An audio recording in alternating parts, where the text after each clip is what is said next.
Last ভিডিওতে আমরা দেখছি অনেক কিছুই, ফর লুপের অনেক কাজ দেখছি, 1 থেকে 100 পর্যন্ত কিভাবে যোগ করা লাগে ওইগুলো আমরা দেখছি ফর লুপের মাধ্যমে, কিভাবে খুব সুন্দর কুল ওয়েতে কমেন্ট আউট করা লাগে এটা দেখছি যে করলাম। আমি বলবো না, আগেরটা দেখে আসি যদি ইচ্ছা থাকে যাবে স্বাভাবিক, কারণ পার্ট 1 পার্ট 2 পার্ট 3 এটা লাস্ট পার্ট এই লুপের এবং কন্ডিশনের। সো আগের পার্টগুলো দেখে আসার জন্য সাজেস্ট করব। সো এইটাতে আমরা করব কি, লুপ এবং কন্ডিশন দুইটা মিক্স করে কয়েকটা উদাহরণ করব। সাপোজ আমাকে একটা সংখ্যা ইনপুট দিয়ে দিল, বললো যে সংখ্যাটি জোড় কিনা যাচাই করতে। তো সংখ্যাটি জোড় কিনা যাচাই করতে হবে এমন একটা সংখ্যা ইনপুট। তো আগে আমাকে সংখ্যাটা ইনপুট নিতে হবে। তো আমি একটা চলক ডিক্লেয়ার করলাম, ওইটাতে আমি সংখ্যাটা রাখবো, যে সংখ্যাটা ইনপুটে আসবে তা রাখবো। তো সংখ্যা ইনপুট কিভাবে নেয় আমরা আগে জানছি, স্ক্যানএফ আমরা জানছি না আগে, আসলে জানছি, হ্যাঁ এই যে ভেরিয়েবল জানছি, তারপর এই যে স্ক্যানএফ ইউজ করছে তাহলে জানছি, ভুলে যাই জানছি কি জানছি না। আচ্ছা, স্ক্যানএফ ইউজ করছি। তো আমি একটা চলক আগে স্বাভাবিক সংখ্যার চলকে নেই, আমি অন্যান্য চলকে যাইতেছি না। তো স্ক্যানএফ %d দিয়ে যদি n দেই, তাহলে আমার কিবোর্ড থেকে যে ইনপুটটা যাবে ওটা অ্যাকচুয়ালি গিয়ে র্যামের মধ্যে জমা হবে, এবং র্যামের কোন চলকের মধ্যে জমা হবে, n নামক চলকের মধ্যে গিয়ে জমা হবে। আচ্ছা, এখন আমাকে চেক করতে হবে সংখ্যাটা জোড় কিনা। সো আমি কিভাবে চেক করতে পারি, n mod 2, আমরা মড অপারেটরটা শিখছি, মড অপারেটর দ্বারা বোঝায় ভাগশেষ পাই কিনা। সো n কে 2 দ্বারা ভাগ করলে ভাগশেষ যদি 0 এর সমান হয়, এখন ডাবল ইকুয়াল দ্বারা আমরা জানি যে কি বোঝায়, বাম পক্ষ এবং ডান পক্ষ সমান কিনা।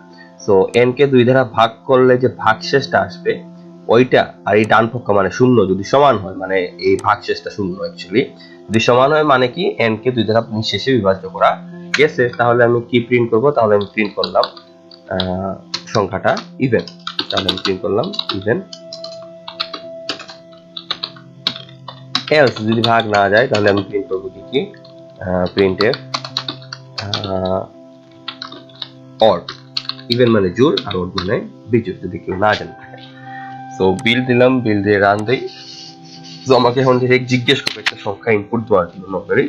তো আমি 5 ইনপুট দিলাম, সো অড প্রিন্ট করছে। সো ঠিকই আছে, 5 কিন্তু অড। চেক করে ফেলি, হতে পারে আমার সবকিছুর জন্য অড প্রিন্ট করতেছিলাম, তো চেক করতে হবে। 8 ইনপুট দিলাম, সো ইভেন প্রিন্ট করতেছে। সো ধরে নিলাম যে ঠিকঠাক কাজ করতেছে। এখন আমাকে বললো যে 1 থেকে 100 পর্যন্ত যতগুলো জোড় সংখ্যা আছে তা না সরি 1 থেকে 100 বলা একচুয়ালি সহজ। আমি অ্যাকচুয়ালি 2 থেকে শুরু করব, 100 পর্যন্ত যাব, আগে এইভাবে করছি। তো আমাকে a থেকে b, a কে আমি জানি না, b কে আমি জানি না, মানে কোন একটা রেঞ্জ যেখানে b থেকে a ছোট হবে। সাপোজ আমাকে বললো যে, হঠাৎ করে বললো 15 থেকে 65 পর্যন্ত যতগুলো জোড় সংখ্যা আছে সবগুলার যোগফল প্রদর্শন করো। তো অনেকগুলো সংখ্যার যোগফল তো আমরা একটু আগে করছি, আগের একটা প্রবলেম, মানে আগের ভিডিওটাতে করছি একটু আগে। আচ্ছা, তো ওইটা করার জন্য আমার তো প্রথমত আমি জানি না কোথায় গিয়ে শুরু হবে এবং কোথায় গিয়ে শেষ হবে, জাস্ট এটা জানি যে শুরু হবে ছোট একটা সংখ্যা থেকে এবং শেষ হবে গিয়ে একটা বড় সংখ্যায়। তো ওই এরকম যদি একটা সমস্যা থাকে আমার কাছে, তাহলে কি করা যায় দেখি। এগুলো সমস্যার মাধ্যমে শেখা বেস্ট হয় আমার মতে প্রোগ্রামিং ল্যাঙ্গুয়েজগুলো। সাপোজ a আর b দুইটা সংখ্যা দেওয়া আছে, তো তাদের মধ্যে আমি a থেকে b পর্যন্ত প্রথমত আমার ইনপুট নিতে হবে।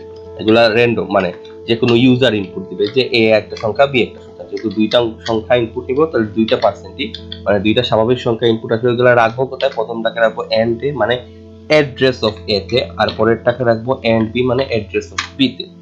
তারপর আমি আমার ফর লুপ ইউজ করি, যদি ফর লুপের ক্ষেত্রে আমার লুপ ঘোরানোর জন্য একটা চলক লাগে, ওইটা আমি নিয়ে নিলাম i। নরমালি i দিয়ে লুপ ঘোরানো হয়, জাস্ট ঘোরানো হয়, অন্য যে কোনো চলক নিতে পারেন, সব আপনার ইচ্ছে। তো i এর প্রথম মান এখানে করতে হবে, অ্যাকচুয়ালি প্রথম মানটা হবে কি a, কারণ আমি a থেকে শুরু করব।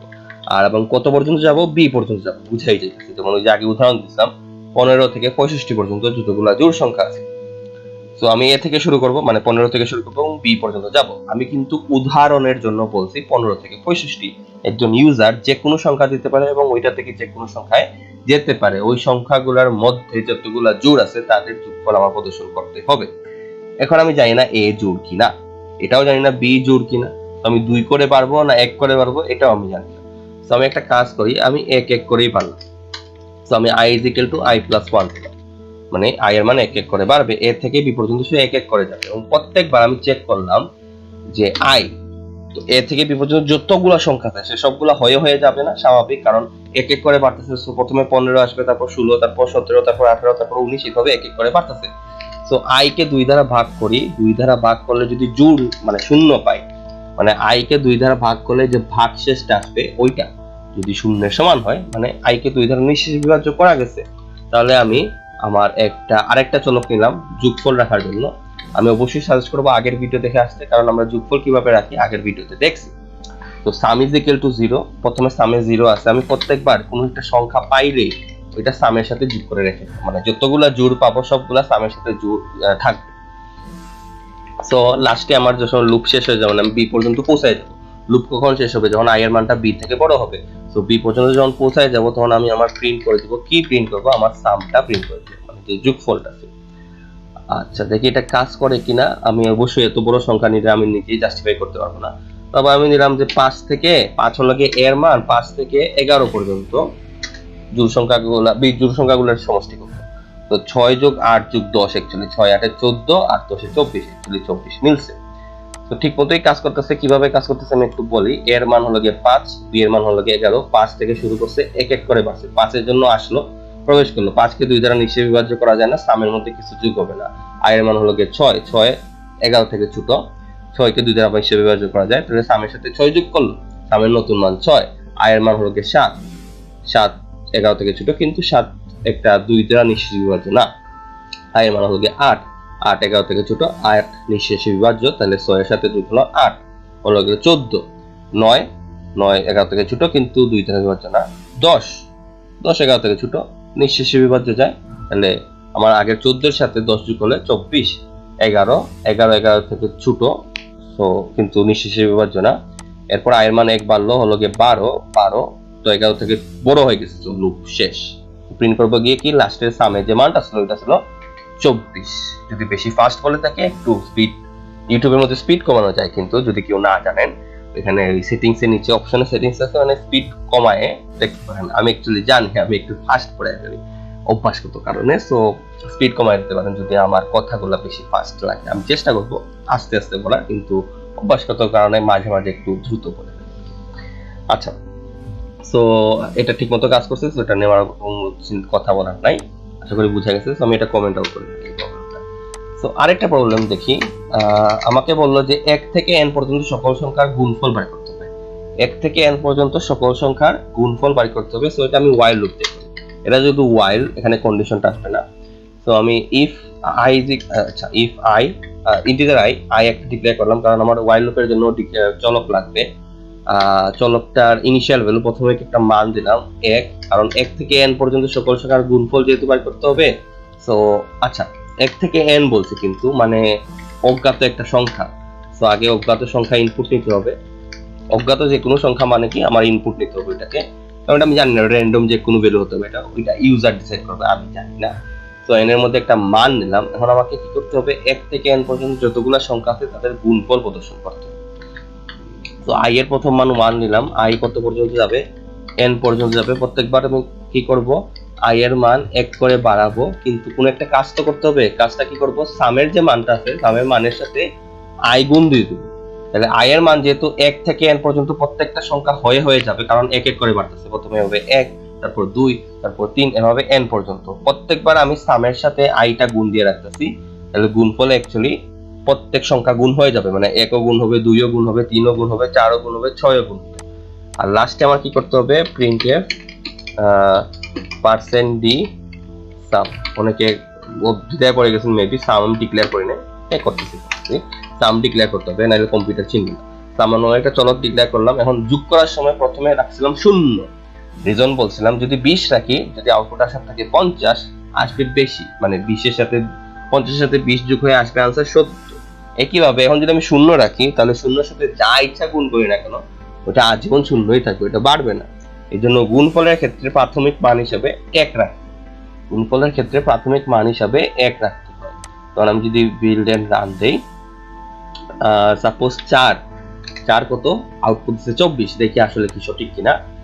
n এর মান নিচ্ছি 4, i এর মান 1, 1 1 4 থেকে ছোট, সামের 1 এর সাথে 4 গুণ হলো হয়ে গেল কি সরি, 1 এর সাথে 1 গুণ হলো, সাম হলো গিয়ে 1, আই এর মান হলো গিয়ে 2, 2 4 থেকে ছোট, সামের মান আসলো 1, 1 এর সাথে 2 গুণ হলো গিয়ে 2, আই এর মান 1 বাড়ালাম হলো 3, 3 হলো গিয়ে 4 থেকে ছোট, 2 এর সাথে 3 গুণ হলো গুণ হলে সামের নতুন মান হলো গিয়ে 6, তারপর আই এর এক মান বাড়াবো মানে 3 থেকে হবে গিয়ে 4, 4 4 এর সমান, তাহলে আগের 6 এর সাথে মানে সামের আগের ভ্যালু 6 এর সাথে আই এর নতুন ভ্যালু মানে 4 গুণ করলে হলো 24, যা সামেই নিয়ে রাখছে মানে সামের নতুন ভ্যালু 24, আয়ের ভ্যালু 4 থেকে 1 বাড়লো মানে 5 হলো, 5 4 থেকে ছোট না, তো বাইরে চলে আসলাম, বাইরে চলে এসে কি প্রিন্ট করছি, সামের লাস্ট ভ্যালু কত ছিল 24, এটা প্রিন্ট হয়। খুবই সহজ এবং সুন্দর। এটাকে আবার কমেন্ট আউট করি, লাস্ট একটা করি, তারপর এই ভিডিওতে আমার অবশ্যই আমরা সামনে আরো এরে, স্ট্রিং ইত্যাদি ইত্যাদি রিকারশন, ফাংশন যা দেখবো, ওইখানে ফর লুপ, কন্ডিশন অহরহ ইউজ হবে। তো কারো যদি এখনো ডাউট থেকে থাকে, আরো একটা উদাহরণ করার পরও ডাউট থাকে, কোনো প্রবলেম নেই, সামনে আমরা এমন না যে হঠাৎ করে কিছু একটা নিয়ে এসে করে ফেলবো, এক্সপ্লেন করে করেই আনবো, তো বুঝতে পারবেন সামনে। সো সাপোজ আমাকে এখন একটা মৌলিক সংখ্যা মানে প্রাইম নাম্বার একটা সংখ্যা ইনপুট দেওয়া থাকলো, তো সংখ্যা ইনপুট যেহেতু দেওয়া থাকবে কোয়েশ্চেনই বলেছে, তো আগে ইনপুট নিয়ে নেই %d, ওই সংখ্যাটা নিয়ে রাখলাম n এর মধ্যে। বলতে হবে যে সংখ্যাটা মৌলিক কিনা, তো যারা চিনেন না মৌলিক জিনিসটা কি, মৌলিক জিনিসটা হলো কি ওই সংখ্যাকে 1 এবং ওই সংখ্যা ছাড়া অন্য কিছু দ্বারা ভাগ করা যাবে না, 1 এবং ওই সংখ্যা দ্বারা ভাগ না করা গেলেই সংখ্যাটা মৌলিক। তো ওইটা করার জন্য কি করতে হবে, আমি ফর লুপ একটা শুরু করলাম, i 2 থেকে শুরু করলাম, 2 থেকে n এর 8 পর্যন্ত যাব, n এ যাব না, 2 থেকে n এর 8 পর্যন্ত যাব, মানে আমার মৌলিক হওয়ার শর্ত কি, যদি 1 এবং ওই সংখ্যা ছাড়া অন্য কোনো সংখ্যা দ্বারা ভাগ করা যায় তাহলে সংখ্যাটা কি, সংখ্যাটা মৌলিক না, আর যদি ভাগ করা যায় না তাহলে সংখ্যাটা অবশ্যই মৌলিক। তাহলে আমি 2 থেকে n এর 8 পর্যন্ত যত সংখ্যা আছে, মানে 2 থেকে যে শুরু করছি 2 থেকে এবং n এর 8 পর্যন্ত যাব, প্রত্যেকবার এক এক করে যাব, মানে প্রত্যেক সংখ্যা পেয়ে যাব। সো ওই সংখ্যাগুলো দ্বারা আমি n কে ভাগ করার চেষ্টা করি, মানে i এ যতগুলো মান আসবে ওইগুলো দ্বারা n কে ভাগ করার চেষ্টা করলাম। সো ওই ভাগ শেষটা মানে ভাগ করার পর যে ভাগ শেষটা ওইটা যদি শূন্য হয় মানে ভাগ গেছে। সো 1 থেকে 1 এবং n ছাড়া এমন একটা সংখ্যা পাওয়া যাবে i, যেটাই ভ্যালু হোক তার, যেটা দ্বারা n কে ভাগ করা গেছে, তাহলে সে কি আর মৌলিক হবে, কখনোই না। তো আমি প্রিন্ট করে দিলাম যে কম্পোজিট। আচ্ছা, এখন ধর সাপোজ n পর্যন্ত, i এর মান n পর্যন্ত পৌঁছানোর পর তাহলে তো লুপ থেকে বের হয়ে চলে আসবে, তাহলে n পর্যন্ত পৌঁছাইছে মানে কি কোনো এমন সংখ্যা পাওয়া যায় নাই যেটা দ্বারা নিঃশেষে বিভাজ্য হয়েছে। অ্যাকচুয়ালি ওইটা কিভাবে কনফার্ম হলাম, ওইটা কনফার্ম হতে হবে যে কোনো সংখ্যা দ্বারা যদি ভাগ যায় তাহলে সে কম্পোজিট এবং সে কখনোই আর মৌলিক করতে পারবে না, তাহলে আমার প্রোগ্রাম আর চালানো দরকার আছে, জীবনেও না, রিটার্ন 0 দিয়ে প্রোগ্রাম শেষ। আবারও বলছিলাম রিটার্ন 0 মানে হলো প্রোগ্রামটাকে আমি যে কোনো সময় শেষ করতে পারি। সো সাপোজ আমার এই i এর মান n হলো আর রিটার্ন 0 সে আগে পাইলো না, মানে কি প্রোগ্রাম এখনো চলতেছে। সো আমার যদি i এর মান n হয় তাহলে সে এই ব্র্যাকেটের বাইরে আসবে, মানে এই জায়গায় আসবে, এই জায়গায় আসা মানে কি সে রিটার্ন হয় না, রিটার্ন হলে তো আর এই জায়গায় আসতো না, আগে থেকেই প্রোগ্রাম শেষ করে ফেলতো। এই জায়গায় আসছে মানে কি সে একটা মৌলিক সংখ্যা এবং কোনো এমন i পাওয়া যায়নি যেটা দ্বারা ভাগ করা গেছে, তো এটা প্রাইম হবে। কোনো এমন i পাওয়া যায় নাই যেটা দ্বারা ভাগ করা গেছে, এই জন্য সংখ্যাটা কি একটা প্রাইম সংখ্যা হবে, এবং আমি প্রিন্ট করে দিব গিয়ে কি প্রাইম প্রিন্ট করে দিব। তো দুইটা एग्जांपल দেখবো এবং কিভাবে কাজ করে এটাও দেখবো। সাপোজ আচ্ছা কি একটা ভুল করে দিচ্ছি, কি ভুল করছি i = এই যে এখানে কিন্তু ভুল দেওয়া থাকে, এখানে কি লেখা আছে i আনডিক্লেয়ার, আচ্ছা i ডিক্লেয়ারই করে দিই আমি, খুবই সিলি মিস্টেক, i ডিক্লেয়ার করে ফেললাম। আচ্ছা বিল্ড ইন রান দেই। এখন আমি একটা মৌলিক সংখ্যা দিলাম 5, সে প্রাইম প্রিন্ট করছে, খুবই ভুল একটা মান প্রিন্ট করছে, কারণ কি না সরি 5 তো প্রাইম, ঠিক আছে ঠিক সংখ্যায় প্রিন্ট করছে 5 প্রাইম। দেখি কিভাবে কাজ করছে, n এর মধ্যে 5 গেল, 2 প্রথম মান i এর 2 5 থেকে ছোট, এখানে আসলাম 5 কে 2 দ্বারা ভাগ করা যায় না, স্বাভাবিক, তাহলে i এর মান আরেক বাড়লো মানে হলো গিয়ে 3 5 থেকে ছোট, 5 কে 3 দ্বারা ভাগ করা যায় না, শেষ, i এর মান আরেকটা বাড়লো 4 ও 5 থেকে ছোট, 5 কে 4 দ্বারাও ভাগ করা যায় না। তো 2 থেকে তার আগ পর্যন্ত কোনো সংখ্যা দ্বারাই 5 কে ভাগ করা যায় নাই, সুতরাং 5 কে শুধুমাত্র 1 এবং ওই সংখ্যা দ্বারাই ভাগ করা যায়, সুতরাং 5 একটা প্রাইম সংখ্যা। মানে যখনই সে i এর মান 5 হয়ে যাবে, এটার কন্ডিশন মানবে না, বাইরে চলে আসলো, মানে প্রিন্ট প্রাইম করে দিবে। রিটার্ন 0 তার পায় নাই প্লাস ভিতরে, প্রাইম করার পর রিটার্ন 0 হবে, প্রোগ্রাম শেষ হবে। আর সাপোজ এখন একটা কম্পোজিট সংখ্যা নেই, সাপোজ নিলাম 9, তো কম্পোজিট প্রিন্ট করছে, দেখি কিভাবে কাজ করে। i এর মান 2, 2 9 থেকে ছোট, এখানে আসলো 9 কে 2 দ্বারা ভাগ করা যায় না, ভালো জিনিস। i এর মান 1 বাড়লো 3, 3 9 থেকে ছোট, 9 কে 3 দ্বারা ভাগ করা যায় নিঃশেষে, তো প্রিন্ট করবে কম্পোজিট এবং প্রোগ্রাম শেষ। আর নিচে বা লুপে বা কোনো জায়গায় সে চলবে না। রিটার্ন 0 মানে প্রোগ্রাম শেষ, প্রোগ্রাম অফ করে দিবে। ওই ব্ল্যাক বক্স যেটা আছে বা কনসোল যেটা আসে, কনসোল শেষ, জাস্ট কনসোলে লিখে আসবে প্রেস এনি কি টু এক্সিট, আর কিছু না। তো রিটার্ন 0 একটা পাওয়ারফুল স্টেটমেন্ট, যেহেতু সে কম্পোজিট হয়ে গেছে, প্রাইম হওয়ার কোনো সুযোগ নাই, এজন্য আমি প্রোগ্রাম শেষ করে দিচ্ছি, আর কোনো রিজন নাই। তো আশা করি বোঝা গেছে এটা কিভাবে কাজ করে, যে একটা সংখ্যা যদি দিয়ে দেয় সেটা মৌলিক কিনা ওটা যাচাই কিভাবে করে। তো অনেকে বলতে পারেন আমি এখানে কোডিং এর মধ্যে ম্যাথ কেন আনতেছি, তো এখানে ম্যাথ বোঝা উচিত, অ্যাকচুয়ালি ম্যাথে বুঝতে সুবিধা, এবং প্রোগ্রামিং করার সময় ম্যাথমেটিক্যাল লজিকটা একটু ভালো কাজে লাগে। আমি তো কোনো জটিল ম্যাথ আনি নাই, আর অনেক জটিল ম্যাথ আনা যায়, বা জটিল অ্যালগরিদমেও যাবো না, জাস্ট সহজ কয়েকটা 9 10 এর প্রবলেম কোডিং এর মাধ্যমে সলভ করার চেষ্টা করছি। সামনে আমরা দেখবো স্ট্রিং, অ্যারে আর ফাংশন ইত্যাদি ইত্যাদি দেখবো, রিকার্শনও দেখবো, যা যা দেখার আছে। তারপরে একটা ছোটখাটো C++ দিয়ে বা সি দিয়ে অ্যাপ্লিকেশন কিভাবে তৈরি করা লাগে, ওইটাও যদি সম্ভব হয় তাহলে দেখবো।